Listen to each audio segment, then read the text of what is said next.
क्या, मेरे माता-पिता भी क्या, मेरे दादा लोग उनके फ़ैन थे अमिताभ बच्चन सर के। वो लोग भी उनसे मिलने की चाह रखते थे, सपना रखते थे। तो मैं अपने द्वारा सर ना अपने दादा का, ना अपने पिताजी का, सबका, पूरे परिवार का सपना एक तरह से मैंने पूरा किया। मैं लगभग पिछले 4-5 साल से डेस्परेटली तैयारी कर रहा था और कोशिश कर रहा था कि किसी तरीके से मेरा चयन केबीसी में हो जाए। इस साल मुझे भीम ऐप के थ्रू ये मौका मिला और मैं कुल टॉप 10 में केबीसी में सिलेक्शन हुआ। मैं रह गया था, रिएक्शन क्या लग रहा था कि बैठकर शायद टीवी पर ही सब कुछ देख रहा हूँ। विश्वास नहीं हो रहा था कि अमिताभ बच्चन सर जैसे लेजेंड, जो कि महानायक हैं, शहंशाह हैं, उनको देखने का मौका मिला है। सबसे पहले अवाक रह गया, उसके बाद सर जो केबीसी में दिखाते हैं क्वेश्चन आंसर, सबसे पहले ऑडियंस को 2 स्टेजेस होते हैं, फ़ोन पर ही होते हैं वो। किसी शायर ने कहा है कि मंजिल उन्हीं को मिलती है जिनके सपनों में जान होती है। पंखों से कुछ नहीं होता, हौसलों से उड़ान होती है। एक ऐसा ही शख्स हमारे साथ है जिसने हौसलों से उड़ान की। मोराबादी राजधानी रांची का रहने वाला झारखंड का बेटा 1-2 महीने नहीं, 1-2 साल नहीं, बल्कि पूरे 4 साल तक प्रतिबद्धता, निष्ठा के साथ एक मंजिल की तरफ देखता रहा। वो शख्स हमारे साथ है और 11 और 12 दिसंबर की रात जब आप टीवी ऑन करेंगे तो झारखंड का एक बेटा अमिताभ बच्चन के साथ आपको बैठा दिखाई पड़ेगा। हमारे साथ हैं सुभाष कुमार। आप कैमरे में इन्हें देखना शुरू कर दिया होगा। ये सुभाष कुमार हैं, राजधानी रांची के मोरहाबादी के रहने वाले। बेहद ही विकट परिस्थिति के बीच इनका परिवार चलता है। इनकी माँ एक राशन दुकानदार हैं और पिता छोटा मोटा काम करके सोशल एक्टिविटी में शामिल होते हैं। सबसे पहले सुभाष, आपको बहुत बधाई। शुक्रिया सर, शुक्रिया मुझे अपने चैनल के थ्रू लोगों तक पहुंचाने के लिए। सुभाष, सबसे पहला सवाल कि ये जो मंजिल थी आपकी, जैसा कि मैंने कहा कि पंखों से कुछ नहीं होता, हौसलों से उड़ान होती है। अमिताभ बच्चन के साथ बैठना, ये कितनी बड़ी ख्वाहिश थी और कितने दिनों तक आप लगे रहे तब जाकर ये आपने पाया है? सर मैं क्या, मेरे माता-पिता भी क्या, मेरे दादा लोग उनके फ़ैन थे अमिताभ बच्चन सर के। वो लोग भी उनसे मिलने की चाह रखते थे, सपना रखते थे। तो मैं अपने द्वारा सर ना अपने दादा का, ना अपने पिताजी का, सबका, पूरे परिवार का सपना एक तरह से मैंने पूरा किया है। मैं लगभग पिछले 4-5 साल से डेस्परेटली तैयारी कर रहा था और कोशिश कर रहा था कि किसी तरीके से मेरा चयन केबीसी में हो जाए। इस साल मुझे भीम ऐप के थ्रू ये मौका मिला और मैं कुल टॉप 10 में केबीसी में सिलेक्शन हुआ मेरा और मैं जा पाया वहाँ पर। सुभाष, सबसे जो जानकारी मेरे पास है कि लगभग 3-4 साल लगातार आप लगे रहे, उसके पहले भी प्रयास करते रहे। ये सफ़र कैसा होता है, कैसे कैसे इसका पड़ाव होते हैं, सर कैसे आपने शुरुआत की?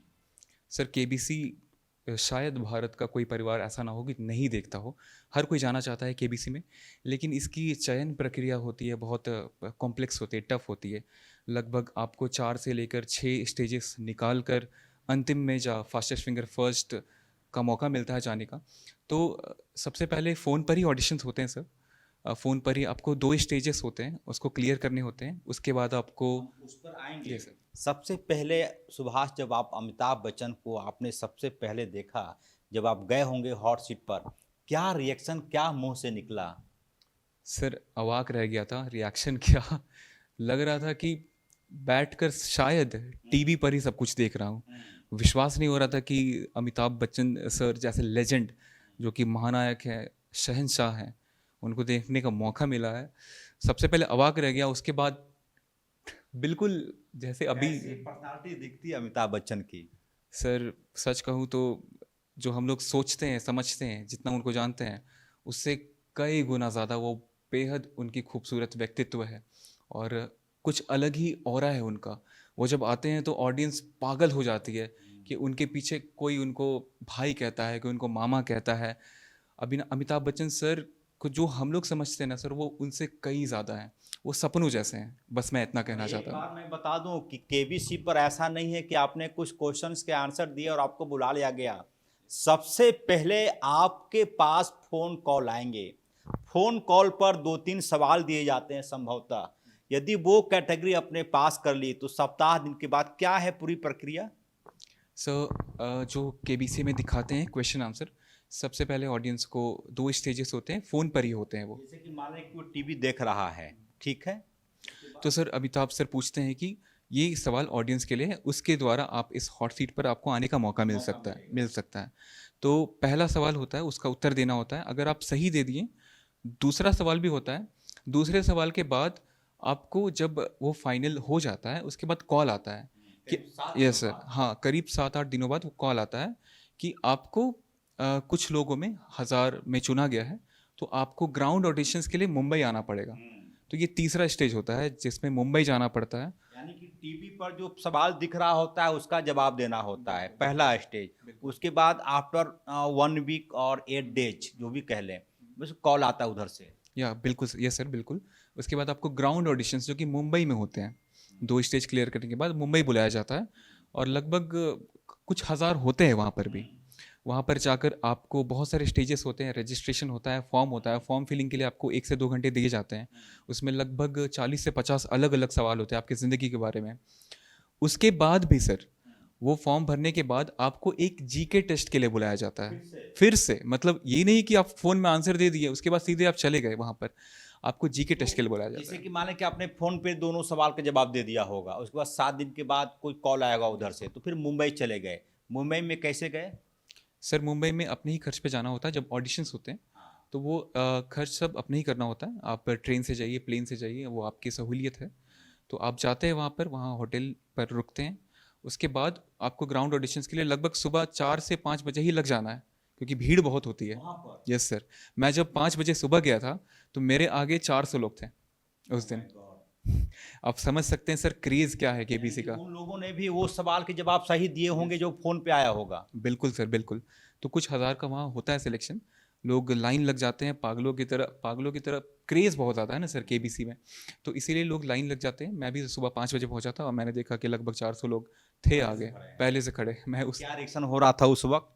उस वक्त लगा कि इतने सुबह भी इतना सपनों का क्रेज़, लोग इतना पागल है इस चीज़ के लिए सौरभ से सर। बात करूंगा, इनके पास एक चीज मैं दिखाने की कोशिश। ये सौरभ ये है क्या? सुभाष सर, सुभाष। सुभाष, सॉरी सुभाष, ये है क्या? सर ये जो भी केबीसी में कुछ अच्छे अमाउंट जीतते हैं, उनको अमिताभ सर एक जगह ले जाते हैं एशियन पेंट्स के द्वारा। वहाँ एक वॉल है और वहाँ पर ये तस्वीर वो उस कैंडिडेट के साथ खिंचवाते हैं। और ये सिग्नेचर किसका ये है? अमिताभ बच्चन सर का सिग्नेचर है, ये देखिए। और एक तस्वीर है मेरी, और ये कौन बनेगा करोड़पति का लोगो है। ये अमिताभ बच्चन का सिग्नेचर किया हुआ, ये पूरी तरह से मोमेंटम कहें या जो भी कहें, यादगार कहें, हिस्टोरिकल चीज़ें कहें या फिर मेमोरेबल थिंग्स कहें, जो भी कहें, तो फिर ये अच्छा लगता है, ये सब मिलता है तो। सर अच्छा क्या, ये तो सपनों का मिल जाना जैसे हो गया। तो फिर 400 लोग आपके आगे लगे हुए थे लाइन में, तो दिल में क्या चल रहा था सुभाष? सर दिल में यही था कि सर उनके भी सपने हैं, मेरे भी सपने हैं, लेकिन मैं यहाँ पर अपने आप। ये बहुत बड़ी बात है। सुभाष केबीसी के लिए सुबह 5 बजे लाइन में खड़े होते हैं और उनके आगे 400 और लोग हैं। अमूमन इंसान ये सोचता है कि भीड़ कम होती तो हो सकता है मेरा सिलेक्शन हो जाता, लेकिन सुभाष ने सोचा कि जिस सपने के साथ मैं आया हूं वही सपने इनके भी होंगे। नीयत सही होती है तो ईश्वर आपकी मदद करता है। आपकी नीयत सही हो तो ईश्वर आपको सहारा ही नहीं, रास्ता दिखाता है। ये सुभाष के साथ हुआ।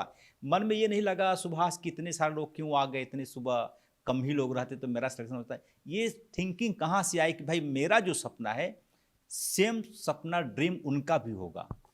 सर सपनों देखने का हक तो हर किसी को होता है, तो मैं हर किसी के सपनों का सम्मान तो बिल्कुल करूँगा वहाँ पर, लेकिन अपने पर बाकियों से थोड़ा ज़्यादा विश्वास उस समय रखना होता है, ताकि मैं अपने सपनों को लेकर आगे बढ़ सकूं और उसे पूरा कर सकूं। तो इसीलिए मुझे विश्वास था कि कितने भी लोग हों, मुझे अपना यहाँ पर सर्वश्रेष्ठ देना है और मैं वही देकर आऊँगा, क्योंकि अंततः सिर्फ और सिर्फ 10 लोगों का चयन होना है उनमें। तो 400 लोग जब अंदर गए तो फिर क्या हुआ? सर अंदर में आपको फॉर्म दिया जाता है रजिस्ट्रेशन के लिए। उसको भरना होता है, आपकी ज़िंदगी के बहुत सारे तथ्य पूछे पूछे जाते हैं उसमें, आपको भरना होता है। और एक बार जब आप उन्हें भर लेते हैं तो आपको जीके टेस्ट के लिए बुलाया जाता है वहाँ पर भी, फिर से सर। और उस जीके टेस्ट में 20 सवाल होते हैं और उसमें भी एक कट ऑफ होता है कि अगर आप इस मार्क को क्लियर करेंगे तभी आप आगे की स्टेज में जा पाएंगे सर।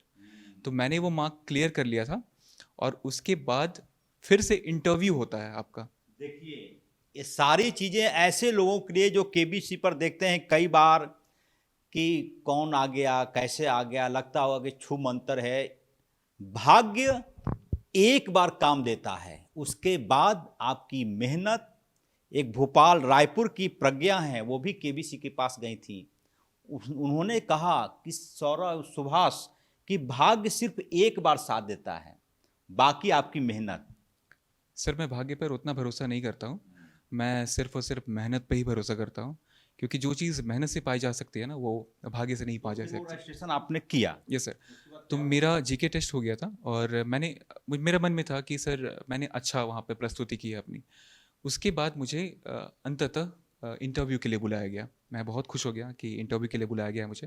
जीके में क्या कुछ सवाल था वो जो रिटर्न में हुआ था? हाँ सर, अलग अलग सब्जेक्ट से सवाल होते हैं। जैसे कुछ एक दो सवाल। कुछ डायनेस्टी से, मौर्य डायनेस्टी से एक सवाल था कि मौर्य डायनेस्टी में जो जो राजा हैं जैसे अशोक, चंद्रगुप्त और बिंदुसारा, वो डायनेस्टीज उनके पूछे गए थे। फिर पूछा गया था कि इंडिया में एटॉमिक एनर्जी इंडस्ट्रीज़ हैं, वो एक स्थान दिया हुआ था रावत भाटा, तो वही आंसर था, मुझे पता था। इसके अलावा साइंस में भी कुछ एसिड से क्वेश्चन थे कि इस तरह का एसिड कहाँ पाया जाता है। तो जो 400-500 लोगों की भीड़ थी उसमें से सिलेक्शन कितने लोगों का होता है? 400-500 लोग की नहीं, उस दिन 1000 लोग की भीड़ थी, 1000 की भीड़ तो थी। उसमें रजिस्ट्रेशन के बाद कितने लोगों का सिलेक्शन होता है? सर ये वो लोग डिस्क्लोज नहीं करते हैं हम लोग को, बस इंटरव्यू में अंत में मुझे लगता है लगभग 200 लोगों का, 150 लोगों का वहाँ पे सिलेक्शन हुआ था। उस भीड़ में से सिर्फ 150 लोग आगे आ पाए, यानी कि रजिस्ट्रेशन हुआ, उसके बाद इनके साथ जीके टेस्ट हुआ और जीके टेस्ट में जो हजारों की भीड़ थी वो घटकर आ गई 150 के पास। उसके बाद सुभाष सर उसके बाद मेरा पीआई हुआ, पर्सनल इंटरव्यू हुआ और इंटरव्यू होता है। यस सर, इंटरव्यू होता है। उस इंटरव्यू में कौन लोग होते हैं? उस इंटरव्यू में सर जो केबीसी के मेंबर्स होते हैं, जो बहुत ऊंचे पायदान पर हैं, वो लोग बैठते हैं, सारे कैमरास लगे होते हैं, क्योंकि वो लोग को देखना होता है कि कोई भी व्यक्ति कहीं कैमरा से डरता तो नहीं है, शाही नहीं है, कैसा कहता है, बोलता कैसा है, बात करने में कैसा है। और वहाँ पे टेस्ट फिर भी होते हैं, उसके अलावा भी उनसे क्वेश्चन पूछे जाते हैं कि आपकी सोच कैसी है, क्योंकि जब आप केबीसी के मंच पर जाते हैं तो आप एक समाज के लिए बहुत बड़ा उदाहरण बन के जा रहे हैं। तो वो लोग भी चाहेंगे कि कोई अच्छे व्यक्ति जिनकी सोच बहुत ऊंची है वो लोग जाएं, इसीलिए वो लोग सब टेस्ट करते हैं और चीज़ें देखते हैं, तब जाके आपका अंततः 10 लोगों का सर सिलेक्शन होता है। अब कहानी समझाने की मैं कोशिश करता हूँ बहुत छोटे शब्दों में। टीवी पर केबीसी देख रहे हैं, 2 सवाल आते हैं, उसका जवाब आपने दिया तो 7 दिनों के बाद एक और कॉल आता है कि आपका जो आंसर है वो सही है, आप मुंबई आ जाइए। फिर रजिस्ट्रेशन होता है, पूरे देश से लोग आते हैं, लगभग हजारों की भीड़ होती है, उनका रजिस्ट्रेशन होता है। फिर वो एक जाते हैं रिटन टेस्ट के लिए जो जीके का होता है, और जैसे ही जीके का एग्जाम होता है हजारों की भीड़ घट कर आ जाती है 150 के आसपास, और 150 लोगों से फिर इंटरव्यू होता है। उसके बाद भीड़ घट कर आ जाती है महज 10 लोगों के बीच। 10 लोगों में आप आ गए थे। यस सर, मैं 10 लोगों में आ गया अंततः, मुझे बहुत खुशी थी उस बात की। ये 10 लोग बैठते हैं फास्टेस्ट, क्या आप फिंगर बोलते हो? सर 10 लोग, फिर जो टीवी में दिखाया जाता है केबीसी कौन बने करोड़पति, वहाँ पे 10 लोग जो फास्टेस्ट फिंगर फर्स्ट वहाँ बैठते हैं। फिंगर फर्स्ट यानी कि जो सबसे पहले जवाब, सबसे तेज जवाब देता है, उनको मौका मिलता है हमारे सदी के महानायक के साथ सवाल जवाब करके आगे गेम खेलने के लिए। सुभाष, जो 10 लोग बैठते हैं, तो जैसे कि मान लीजिए 10 लोग बैठे, उसमें से आपने जल्दी से सवाल का जवाब दे दिया तो आपका सिलेक्शन हो गया। जो बाकी 9 लोग हैं वो क्या करते हैं? सब वो लोग, उन लोगों को मौका मिलता है एक सप्ताह में जितने लोग आ सकते हैं। अच्छा। उन लोगों को मौका मिलता, लगभग 6 से 8 लोगों को मौका मिल जाता है। हमारे में 7 को मौका मिला था एक सप्ताह के अंदर। उसके बाद सुभाष चले गए अमिताभ बच्चन के साथ। जब अमिताभ बच्चन आए तो क्या कहकर उन्होंने आपको संबोधित किया? सर सबसे पहले तो मेरी आंखें छलक गई वहाँ पर, सच कहूँ तो, क्योंकि पहली 5 फास्टेस्ट फिंगर्स फर्स्ट में मेरा नहीं हुआ था। मुझसे थोड़ी थोड़ी गलतियाँ हो जा रही थी, कभी मेरा ओके बटन नहीं दब रहा था। मेरा जाना लगभग दूसरे बार में ही तय था, लेकिन मैंने आंसर कर दिया था 4 सेकंड में। 5 सेकंड बाद मैं देखता हूँ कि वो ब्लिंक कर रहा है, ओके ही नहीं हुआ था मेरा। तो इसीलिए मुझे बहुत दुख हुआ था, और मेरा वो फेवरेट सब्जेक्ट का क्वेश्चन था ज्योग्राफी, तो उसमें नहीं हुआ। तो मेरा छठी बार में हुआ, छठा जो फास्टेस्ट फिंगर फर्स्ट था ना, 10 में से जो लोग बैठे थे हाँ, वो 7 लोगों का होता, उसमें आप 6ठी बार में हुआ। छठी में गए। लेकिन सर वो मायने नहीं रखता है कि आप पहले गए, दूसरे गए, तीसरे गए। मायने रखता है कि आप पहुंच गए वहां पर, पहुंच गए। उसके बाद तो सर, उसके बाद अमिताभ सर ने, एक्चुअली मैं रोने लगा वहां पर। आप देखिएगा टीवी पर, मैं रो रहा था वहां पर। 11 और 12 दिसंबर 11 और 12 दिसंबर 11 और 12 दिसंबर Sony TV, Sony TV, Sony LIV app और सोनी टीवी पर आपको अमिताभ बच्चन के साथ बैठे दिखाई पड़ेंगे सुभाष कुमार, मोरहाबादी रांची के रहने वाले। मिस नहीं करना है। 11 और 12 दिसंबर जब अमिताभ बच्चन आए तो कैसे उन्होंने पूछा होगा कि सुभाष आप कहाँ के रहने वाले हैं वगैरह, कुछ तो इंट्रोडक्ट क्या हुआ था पहली बातचीत?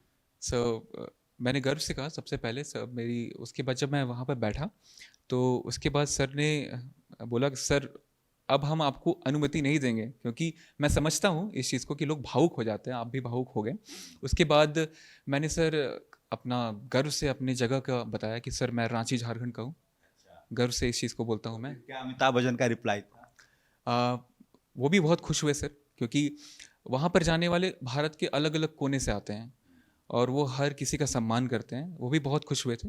उसके बाद हमारी शुरुआत हुई कि वो पूछे, उन्होंने मुझसे पूछा कि आप अभी कर क्या रहे हैं, आजकल कर क्या रहे हैं। तो सर जैसे कि मैं सिविल सर्विसेज यूपीएससी की तैयारी करता हूँ, मैंने उनको ये बताया। और मैंने उनसे कहा सर, वो उन्होंने पूछा कि यूपीएससी कर रहे हैं आप, तो क्योंकि सर मैंने कहा कि सर मैं यूपीएससी करके आईएएस बनना चाहता हूँ, लेकिन मेरे माता पिता की इच्छा है कि आईएएस बनने से पहले मैं इस देश का अच्छा नागरिक बनना चाहता हूँ। एक ऐसा नागरिक जो कि जानकार है, जागरूक है, सचेत है, सजग है, और सबसे महत्वपूर्ण सहानुभूतिशील है, क्योंकि सहानुभूतिशील होना बहुत ही ज़रूरी है। तो इस तरह से हमारी। तो अमिताभ बच्चन ने झारखंड के बारे में और कुछ जानने की कोशिश की? उन्होंने कहा वो धोनी के शहर से आए वगैरह, कुछ तो चर्चा हुई होगी। सर हमारी जगह के बारे में तो चर्चा नहीं हुई, वैसे वो मौका नहीं मिला। लेकिन पहला ही सवाल झारखंड के एक त्यौहार के बारे में था। कौन सा सवाल था? सर वो ठेकुआ के बारे में था, क्योंकि झारखंड और बिहार में छठ होता है, तो इसीलिए वो लोग जानते थे कि मैं झारखंड से हूँ। पहला सवाल था सर। सवाल सर कि ठेकुआ का स्वाद कैसा होता है, पहला सवाल। ऑप्शन क्या था? ऑप्शन था सर, कड़वा होता है, मीठा होता है, खट्टा होता है, और एक विकल्प याद नहीं आ पा रहा है। देखिए, अमिताभ बच्चन इलाहाबाद के रहने वाले व्यक्ति ये पूछते हैं कि ठेकुआ का स्वाद कैसा होता है। मुझे लगता है कि अमिताभ बच्चन खूब जानते होंगे, लेकिन चूंकि सवाल है झारखंड बिहार से तो आपने कहा हुआ कि मीठा होता है। हाँ सर, मैंने ये भी कहा कि मेरी मम्मी छठ करती है, वो हर साल करती है, तो मुझे पता है। हम लोग उसी समय सब परिवार बैठते हैं और ठेकुआ सब साथ में बनाते हैं। उन्होंने पूछा फिर कि ठेकुआ कैसे बनाया जाता है, ये बताइए मुझे, उसकी प्रक्रिया बताइए। तो मैंने बताया सर कि आटा पहले लेते हैं, फिर गुड़ लेते हैं, फिर हम लोग पानी डालते हैं उसमें, तो सब कुछ सान के हम लोग बनाते हैं, छठ के लिए प्रसाद बनाते हैं। वो बहुत खुश हो गए, उस पर बहुत अच्छी प्रतिक्रिया थी उनकी। आपने प्रॉमिस किया होगा कि सर इस बार छठ होगा तो मैं आपको प्रसाद जरूर भेजूंगा। बेशक आपने प्रॉमिस किया होगा ये। हाँ सर, मैंने कहा बिल्कुल ठीक है सर, आप आइए, हम बिल्कुल आपका स्वागत करते हैं, अपने सिर्फ परिवार में नहीं, अपने स्टेट में अपना स्वागत करते हैं। आप सुभाष, मैं थोड़ा आ रहा हूँ आपके निजी जिंदगी पर कि आपकी मम्मी एक राशन डीलर हैं, 2 बहनें हैं, उनकी शादी हो गई है, एक बहन की शादी हो गई है। तो कैसे परिवार की स्थिति, कैसे कैसे आप पढ़े, कहाँ से पढ़ाई किया, कहाँ से ग्रेजुएशन किया, मैट्रिक कहाँ से की? मैंने पढ़ाई अपनी हिंदी मीडियम से शुरू की थी, हिंदी मीडियम गवर्नमेंट स्कूल से शुरू की थी। मैंने उनको एक किस्सा बताया जो कि बहुत ही इंटरेस्टिंग है और शायद मोटिवेटिंग है। जब मैं 5वीं कक्षा में था ना, और 6ठी कक्षा में जा रहा था, तो हिंदी मीडियम गवर्नमेंट स्कूल से जा रहा था इंग्लिश मीडियम स्कूल। तो एक स्कूल में गया था और उस स्कूल ने मेरा एडमिशन लेने से इनकार कर दिया था, ये कहकर कि हम लोग जंगली स्कूल के बच्चों को यहाँ एडमिशन नहीं लेते हैं। हिंदी को लेकर हाँ, वो जंगली स्कूल के बच्चों का एडमिशन नहीं लेते हैं। मैंने उनसे कहा, तो मैं सर उनको यही बोल रहा था कि सर आज उसी जंगली स्कूल का बच्चा ना ज्ञान के सबसे बड़े शो में बैठा हुआ है। तो मैं उनको ये चीज़ बताना चाहता हूँ आज। तो मैंने उनसे ये कहा। मैंने अपनी सर स्कूलिंग 2-3 स्कूलों से की है। बिशप वेस्टकोट स्कूल सोइको खूंटी से की है। उसके बाद मैं यहाँ पर सेवन्थ डे स्कूल में आया था, बरियातू में जो है। और उसके बाद सेंट थॉमस स्कूल से मैंने इंटरमीडिएट किया है। और अपना ग्रेजुएशन मैंने इंग्लिश लैंग्वेज एंड लिटरेचर से सेंट जेवियर्स कॉलेज से किया है। सुभाष, जब आप कहीं अपने दोस्तों के यहाँ जाते होंगे या फिर मित्रों के साथ बैठते होंगे तो ये चर्चा जरूर होती होगी कि पिताजी क्या करते हैं। आपके पिताजी का नाम रामकिशोर साहू है, जाहिर सी बात है बहुत रिच फैमिली आपका नहीं है। तो इस बात का आपको प्राउड फील हुआ कि मम्मी ने एक राशन दुकान चला के आपको पाला पोसा, इतना बड़ा किया, इस लायक बनाया। अमिताभ बच्चन ठीक है, उनके साथ आप बैठे, लेकिन एक अच्छे इंसान के रूप में यूपीएससी के बारे में सोचना ही बहुत कठिन होता है, तैयारी तो छोड़िए। हाँ सर, यूपीएससी अगर बात करूँ तो मैं इसीलिए भी समझता हूँ क्योंकि मैं जब भी घर से बाहर निकलता हूँ तो मैं ये देखता हूँ कुछ चीज़ें, जैसे कि मैंने एक 75 साल के बूढ़े को देखा है जिनके हाथ काँप रहे थे, लेकिन वो अपनी सड़क के किनारे अपने साइकिल दुकान पर चेन बना रहे थे क्योंकि उन्हें पैसे कमाने थे। मैंने देखा है उन चौक चौराहों पर बच्चों को जिनके हाथ में उस उम्र में कलम होने चाहिए थे, लेकिन उन हाथों में कटोरे थे। मैंने देखा है सर उन जानवरों को रोज रास्ते में चोट लगकर गिरते हुए, जिनकी चीखें ही उनकी भाषा बनकर कह रही थी कि मेरी मदद कर दो। तो इसीलिए मैं समझता हूँ सर कि इंसान को सिर्फ सिंपैथेटिक होना काफ़ी नहीं है। जो समझता है और वो जानता है कि हाँ बदलाव आना चाहिए, लेकिन मैं कंपैशनेट बनना चाहता हूँ जो कि सच में उस बदलाव को लेकर आ सकता है। तो मैं इन्हीं सब क्षेत्रों में काम करके सबसे निचले स्तर पर जागरूकता लाकर लोगों को और जागरूक कर कर लोगों को कंपैशनेट बनाकर ना मैं आगे बढ़ना चाहता हूँ। सुभाष, आप यूपीएससी की तैयारी कर रहे हैं तो आप रांची में रहकर पढ़ाई कर रहे हैं या फिर दिल्ली वगैरह में है आप कहीं? सर मैं रांची में ही रहकर पढ़ाई कर रहा हूँ। मैं दिल्ली को ही अपने घर में बुला लिया हूँ। अब तो सब कुछ मोबाइल में है सर। दिल्ली क्या और रांची क्या, वो कुछ नहीं होता है, वो बैरियर है ही नहीं। तो मैं इसीलिए स्मार्ट प्ले करता हूँ कि जब दिल्ली की सारी चीज़ें मुझे रांची में मिल जा रही हैं तो मुझे दिल्ली की क्या ज़रूरत। मसलन सर क्या क्या दिल्ली की चीज़ें आप रांची ले आए? सर अभी ऑनलाइन का ज़माना है, एआई का ज़माना है, तो कुछ भी वहाँ के टीचर्स, जितने भी टीचर्स हैं ऑनलाइन पढ़ाते हैं, तो मैं यूट्यूब से फ्री क्लासेस कर लेता हूँ जो भी सब्जेक्ट्स का ज़रूरत है। तो ये एक स्मार्ट प्ले हो गया। और मैं यकीन के साथ ही कह सकता हूँ, क्योंकि जिस वक्त ये इंटरव्यू हो रहा है शाम का वक्त है, इंसान के बोले हुए शब्द सच हो जाते हैं। सुभाष यूपीएससी क्रैक करेगा। जो व्यक्ति यह कहता हो कि मैंने दिल्ली को रांची में ही बुला लिया, इसका मतलब हुआ कि उसका कॉन्फिडेंस हाई है। कितनी देर पढ़ता है, क्या पढ़ता है, ये मायने नहीं रखता। ये मायने रखता है कि रांची में ही रहकर मैं यूपीएससी क्रैक करूंगा, ये दिखाता है जज्बा। और ऐसे लोगों के लिए सबक है जो कई बार एक्सक्यूज करते हैं कि ये होता तो होता, हाइपोथेटिकल सवाल, ये नहीं हुआ तो ऐसा हो गया। सुभाष, जब आप यूपीएससी के बारे में सोचे तो यूपीएससी ही करना था या फिर किसी अन्य फील्ड में जाने की बात थी? जब मैंने ग्रेजुएशन ख़त्म किया था तो मैं शुरुआत में ये नहीं सोचा था कि मुझे यूपीएससी करना है। मैं झारखंड के कुछ एग्जामिनेशंस की तैयारी कर रहा था। लेकिन क्या है, झारखंड में एग्ज़ाम्स उतने फ्रीक्वेंटली होते नहीं हैं, हो नहीं रहे हैं। तो इसीलिए मेरा रुख फिर यूपीएससी की तरफ चला गया और फिर मैंने ये तय किया कि मैं यूपीएससी करूँगा और मेरे थॉट्स भी उसी तरीके से अलाइन करते थे। तो मैंने उसके बाद तय किया कि मैं यूपीएससी ही करूँगा। और मैं चेहरा दिखाने की कोशिश कर रहा हूँ सहयोगी विक्की से कि मुझे लगता है कि आज ना कल ये किसी राज्य के जिले के डीसी या डीएम जरूर होंगे। चेहरा ऐसा बता रहा है और मुझे यकीनी तौर पे मैं कह रहा हूँ, मैं उस पल का भी इंतज़ार करूँगा जब सुभाष यूपीएससी की परीक्षा में सफल होगा और इंटरव्यू करेगा। सुभाष, जब आपकी इंटरव्यू हो रही थी अमिताभ बच्चन के साथ, तो कोई ऐसा सवाल जो कि आपके दिल को छू गया होगा? सर मैं इस सवाल पर आता हूँ, लेकिन उससे भी पहले मैं एक चीज़ बताना चाहता हूँ कि जब आप बात कर रहे हैं दिल्ली और रांची की, तो मैं सर हर कोई आईएएस दिल्ली से ही क्यों बने, दिल्ली ही क्यों बनाए आईएएस? रांची या छोटे जो टियर 2 टियर 3 सिटीज़ हैं वो आईएएस आईपीएस क्यों ना बनाए?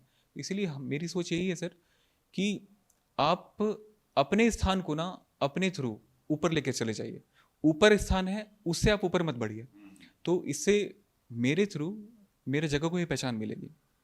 आपने दूसरा सवाल जो पूछा सर कि अमिताभ सर ने, कोई ऐसा सवाल जो आपको दिल को छू गया? ऐसा तो हर एक सवाल था, क्योंकि उनके मुख से हर सवाल ही एक अमृत जैसा होता है। लेकिन सर उन्होंने, जैसे मैंने कहा कि सर मैं एक लोअर मिडिल क्लास फैमिली से बिलोंग करता हूँ।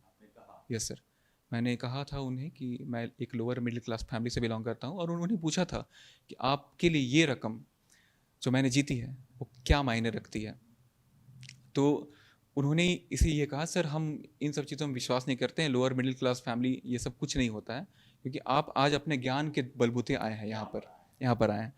तो वो इन सब चीज़ों में बिल्कुल भी भरोसा नहीं रखते हैं। हर एक व्यक्ति को समान दर्जा देकर काम करते हैं, और आज भी काम कर रहे हैं, इतने उम्र होने के बाद भी इतने एक्टिवली काम कर रहे हैं।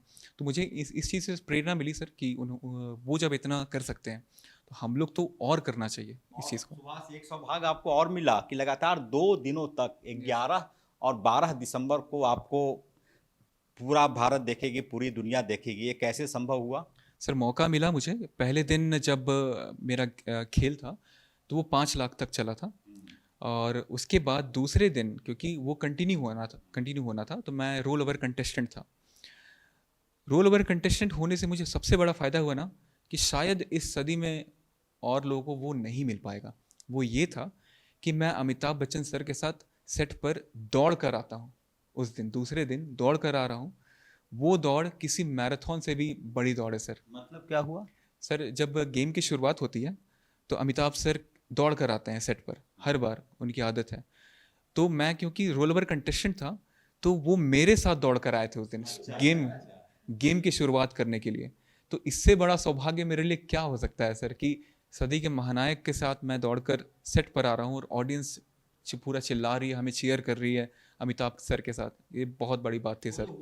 हुटर बजता है ना बीच में हाँ, कुछ, हाँ। तो उसके बाद क्या होता है? वो नेक्स्ट डे ही एपिसोड होता है कि सेम डे ही कर लिया जाता है उसको? कभी कभी सेम डे ही किया जाता है सर, और कभी कभी अलग अलग दिन शूट किया जाता है। तो हमारा अलग दिन था। अलग दिन हुआ था। तो अनुभव अच्छा रहा आपका? अनुभव अच्छा नहीं सर, बहुत बहुत बहुत बहुत बहुत अच्छा रहा। सुभाष, वहाँ से कोई ऐसा सवाल जो कि फ्रेंड ऑफ फोनो बोलते हैं उसको, कुछ हुआ था क्या? सर लाइफ लाइन अभी वहाँ 3 मिलती है हमें। वो फोनो फ्रेंड जो होती है वो बंद हो चुकी है। अभी हमारे पास 50-50 है, ऑडियंस पोल है, और एक संकेत सूचक है, जिससे कि आप किसी सवाल में संकेत मिल जाता है उत्तर क्या है उस चीज़ का। कुछ चीज़ें मैं इसलिए नहीं पूछ रहा हूँ सुभाष से क्योंकि 11 और 12 दिसंबर का मजा किरकिरा ना हो जाए। मैं पूछ सकता था कि कितने पैसे आपने कमाए, कितने आपने लाइफ लाइन लिए, मम्मी से अमिताभ बच्चन ने क्या कुछ बातें की, क्योंकि एक मीडिया कर्मी का यह भी धर्म बनता है कि कुछ चीज़ें निजी तौर पर पब्लिक के साथ छोड़ देना चाहिए। 11 और 12 दिसंबर में बार बार कह रहा हूँ कि जब सोनी लाइव या सोनी टीवी खोलेंगे तो आपको झारखंड रांची का बेटा सुभाष कुमार बैठा दिखाई पड़ेगा। सुभाष, ईश्वर में विश्वास करते हैं? सर मैं मेहनत पे विश्वास करता हूँ, और मेहनत ईश्वर पे विश्वास करता है। मेरा यही मानना है सर। कभी ऐसा हुआ कि मम्मी ने किसी चीज़ के लिए आपको रोका हो, टोका हो, बहकने की बात हो? नहीं सर, ऐसा नौबत तो कभी नहीं आया। बहुत पहले से ही मैं, मम्मी, मेरे बड़ों का जो मानना है, मैं थोड़ा परिपक्व हो गया था और उस मुझे चीज़ जो का। जानकारी मिली है कि शायद 4 साल लगे आपको एक केबीसी तक आने में। कैसे शुरुआत हुई थी? सर केबीसी, जैसे मैंने कहा, हर परिवार का एक सपना होता है, हर कोई जाना चाहता है। भारत में पढ़ने वालों की कमी नहीं है, पढ़ने में लोग बहुत सपना देखते हैं, और पढ़ाई के लिए अगर आप सबसे ऊंचा पायदान में अगर किसी शो में जा सकते हैं, भारत का सबसे बड़ा ज्ञान का शो कौन बनेगा करोड़पति, जिसमें आपका ज्ञान का मंचन होता है, आपको अपने ज्ञान दिखाने की मौका मिलती है। तो इसीलिए सर 4-5 साल से बहुत ही डेस्परेटली ट्राई कर रहा था। इस बार पूरे विश्वास के साथ कर रहा था। एक और चीज़ बताना चाहूँगा कि पूरे भारत में ना कल्पतरु नाम का एक पेड़ है। पूरे भारत में वो सिर्फ 9 है, और हमारे रांची में वो 4 है। उस पेड़ की मान्यता है ना कि वो विश फुलफिलिंग ट्री मानी जाती है, वो आपकी विश को पूरी करती है। वो धुरवा में है, डोरंडा कॉलेज के सामने वो 3 पेड़ है। और जानकारी सुभाष ने दी है कि पूरे भारत में कल्पतरु के जो पेड़ हैं उसकी संख्या 9 है, और अकेले झारखंड सौभाग्यशाली प्रदेश है, रांची राजधानी, यहाँ 4 पेड़ हैं डोरंडा कॉलेज के पास। और कहाँ आपने कहा? सर वहीं पर है, 3 वहीं पर है और एक मुझे ध्यान नहीं कहाँ पर, लेकिन वो रांची में ही है। इसका जिक्र कैसे आपने किया? सर इसका जिक्र इसीलिए क्योंकि एक होता है ना सर, अगर मन से आप किसी चीज़ को बहुत चाहें तो वो सच हो जाती है।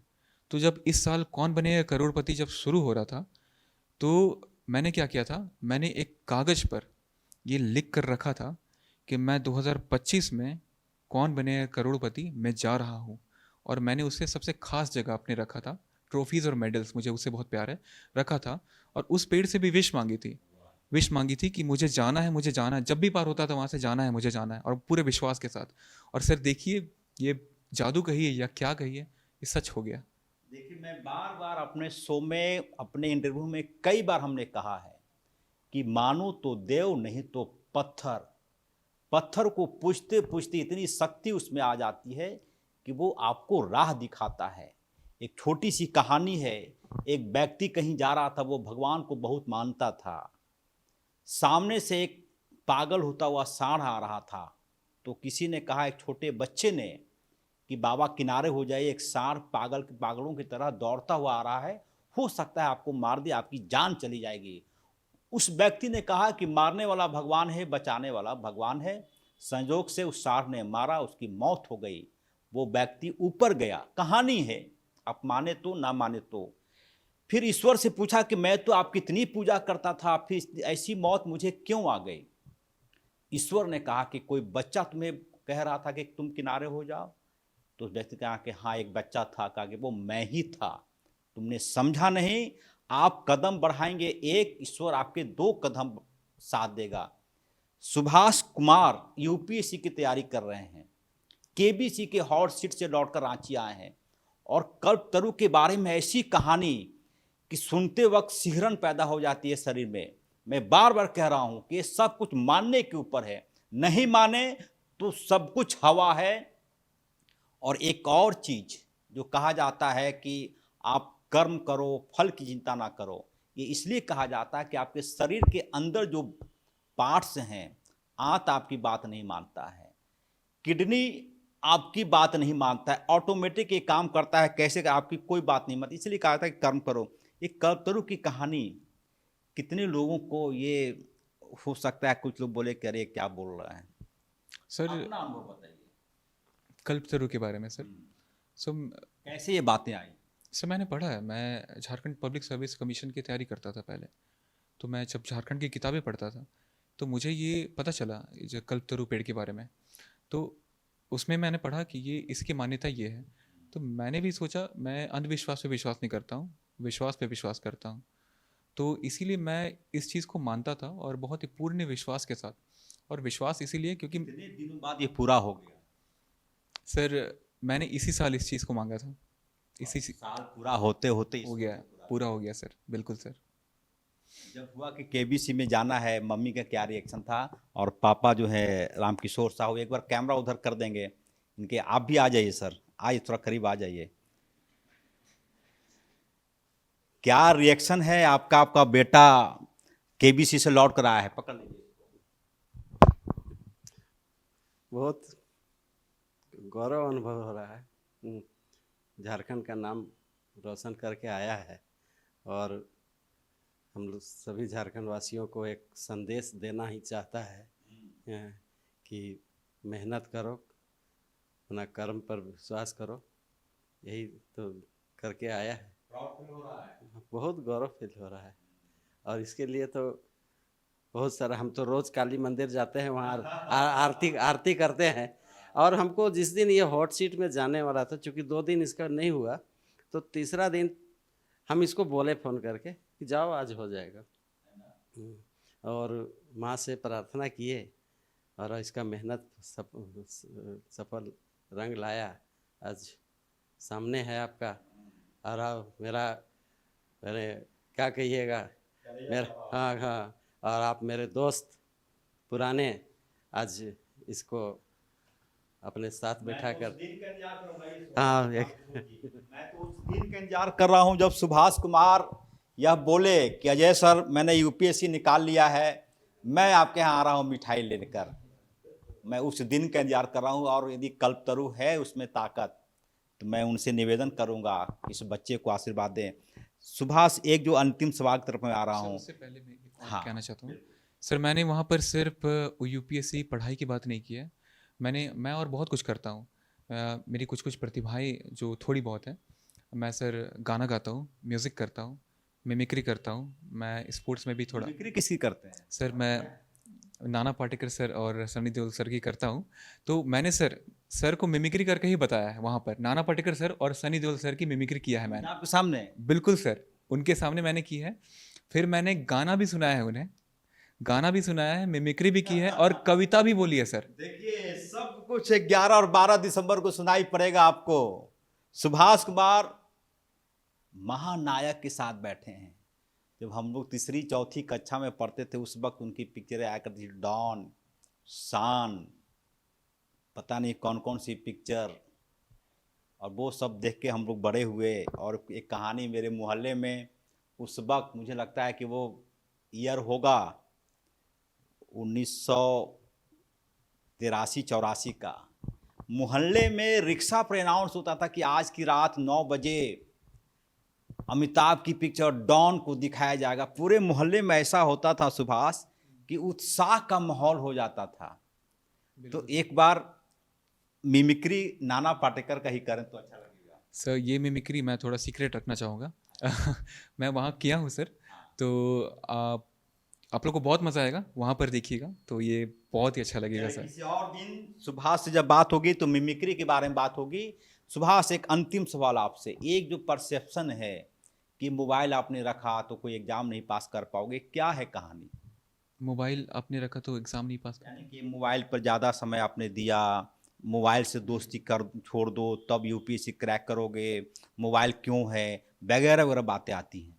सर इसमें मैं हमारे माननीय प्रधानमंत्री जी का उदाहरण देना चाहूँगा। उनका मानना है कि हमें टेक्नोलॉजी को साथ लेकर चलना चाहिए, टेक्नोलॉजी से हट कर नहीं जीना चाहिए। क्योंकि टेक्नोलॉजी जितनी जितनी अगर हम लोग मानते हैं कि ये बुरी है, थोड़ी बच्चों के लिए हानिकारक है, वो उतनी अच्छी भी है। तो इसीलिए सर मोबाइल का उपयोग ऐसा नहीं है कि ख़राब है। अगर आप सही चीज़ों को फॉलो करें, सही चीज़ें देखें, तो वो मोबाइल आपके लिए एक अमृत का काम, वरदान का काम करेगी। सुभाष से घंटों बातचीत हो सकती है। बहुत ही इंटरेस्टिंग लड़का है, कई कलाकारों की मिमिक्री करता है, कविता लिखता है, गाना गाता है। लेकिन आज सिर्फ केबीसी की बात। एक बार फिर कह रहा हूं कि 11 और 12 दिसंबर को आप सोनी टीवी पर जिस युवक को महानायक के साथ बैठे देखेंगे, वो व्यक्ति रांची मोराबादी का रहने वाला झारखंड का बेटा है, सुभाष कुमार। और कई ऐसी चीज़ें जो आप नहीं देख पाए, आप टीवी पर देखेंगे। उम्मीद यही है कि सुभाष अपने सपनों के साथ आगे बढ़े। ईश्वर को मानते हैं तो वाह वाह, नहीं मानते हैं तो बहुत वाह वाह। लेकिन यकीन मानिए, यदि नीयत सही होगी तो ईश्वर आपका साथ देगा। सहयोगी विक्की के साथ ऑफ द रिकॉर्ड के लिए रांची से अजय लाल।